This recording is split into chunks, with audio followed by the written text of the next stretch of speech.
watching South Asia Newsline, and here are the top stories via POJK crackdown by Pakistani forces.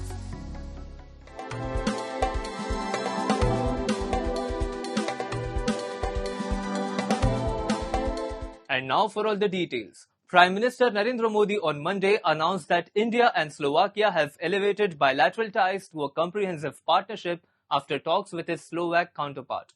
The move came during his Europe visit following his trip to France and reflects India's growing focus on strengthening ties with European nations. We have a report.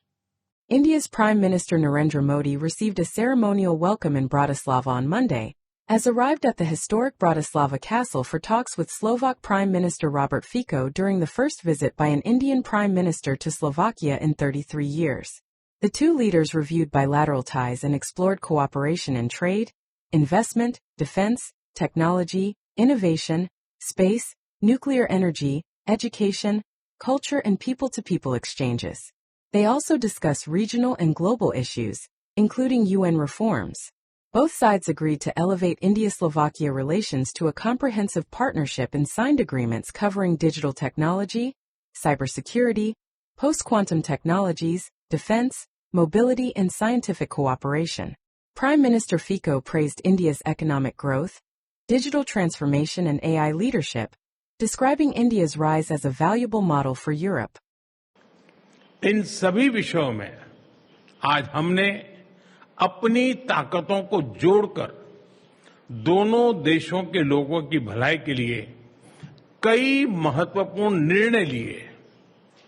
India EU FTA को अंतिम रूप देने में Slovakia से मिले सहयोग के लिए मैं प्रधानमंत्री जी का विशेष आभार व्यक्त करता हूं।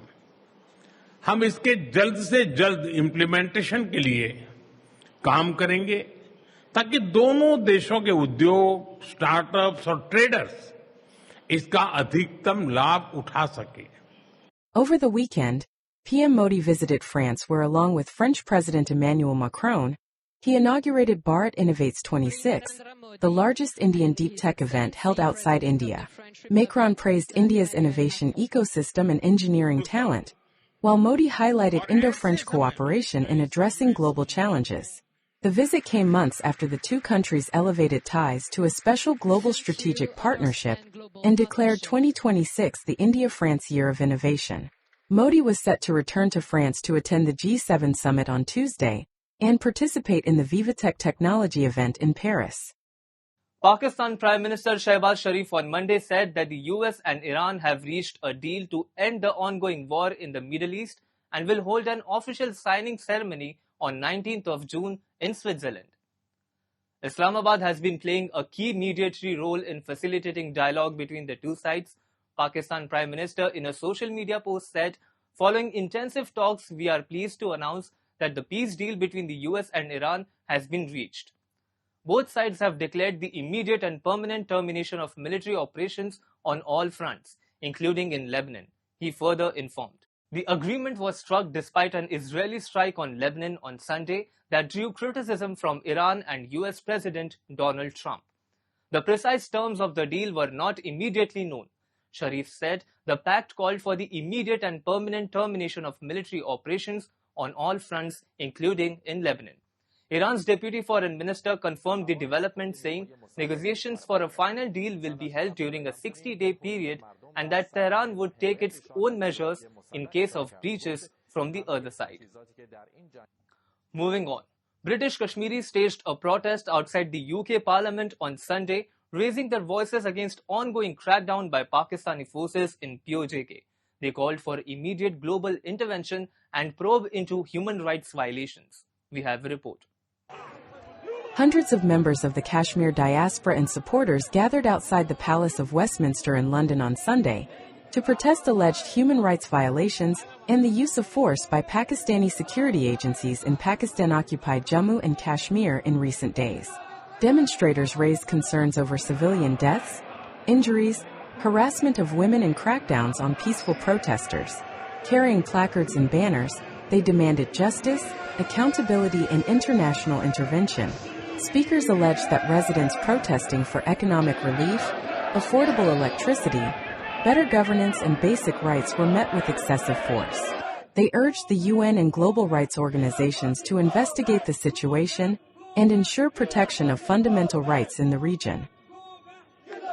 वो दिन दूर नहीं जब पाकिस्तान की तमाम मजलूम कौमें बाहर निकलेंगी, अपने हकूक के लिए आवाज उठाएंगी और आज आसम मुनीर हमारे मासूम लोगों को कत्ल करके खुश हो रहा है, लेकिन नहीं, कश्मीरियों का खून रहेगा, नहीं जाएगा, चैन से नहीं बैठेंगे, हमारे डीएनए में मजामत है, हम मरेंगे मरेंगे, अपने हकूक से पीछे नहीं हटेंगे। रेंजर्स जो मर्जी करे, पंजाब कांस्टेबल जो मर्जी करे, सहूलतकार जो मर्जी करे, हमारे अभी और जो है वो सरप्राइज आपको मिलेंगे। There has been widespread unrest in PJK over governance issues, economic hardship, and the allocation of reserved legislative seats in the recent past. Residents have also protested rising inflation, high electricity bills, and shortages of essential commodities. Nepal has resumed supplying hydropower to Bangladesh through the Indian electricity grid, marking the start of this year's cross-border energy trade under a landmark trilateral cooperation framework involving Nepal, Bangladesh, and India. The electricity flow resumed at midnight on Sunday and will continue from mid-June to mid-November, aligning with Bangladesh's peak power demand season and Nepal's peak hydropower generation period. Nepal's ambassador to Bangladesh, Ghanshyam Bhandari, described the initiative as an important milestone in regional cooperation and a reflection of growing energy partnerships among the three South Asian neighbors. Nepal first exported 40 megawatts of hydropower to Bangladesh via India in 2024 as a pilot project, when electricity was transmitted for just 1 day. The arrangement was expanded in 2025, with Nepal supplying 40 megawatts throughout the entire season. The Himalayan nation will continue to provide the same amount of electricity during the current season, further strengthening regional energy connectivity and cooperation. 40 megawatt is absolutely nothing in terms of the growing energy needs of Bangladesh and of course the energy potential of Nepal. But this is, even though it's a symbolic one, this is a milestone nonetheless. It's because this is the first of its kind in the sub-region, and we are hopeful that this will continue to grow in future. Moving on, Nepal's LGBT plus community has welcomed what it describes as historic step towards political inclusion, celebrating the appointment of Bhumika Shrestha from the LGBTIQ plus community to parliament, while urging the government to enact comprehensive legal reforms. Hundreds of members and supporters gathered in Kathmandu for the annual Pride Parade, turning the celebration into a platform to acknowledge recent government initiatives aimed at promoting inclusivity.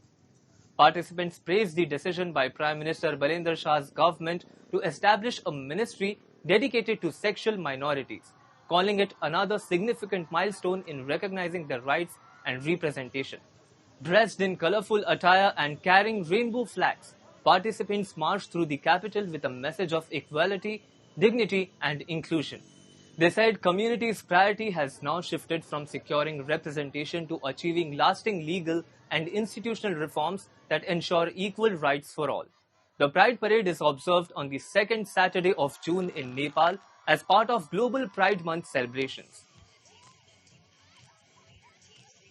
So much is needed to be done. We need same-sex marriage, transgender rights.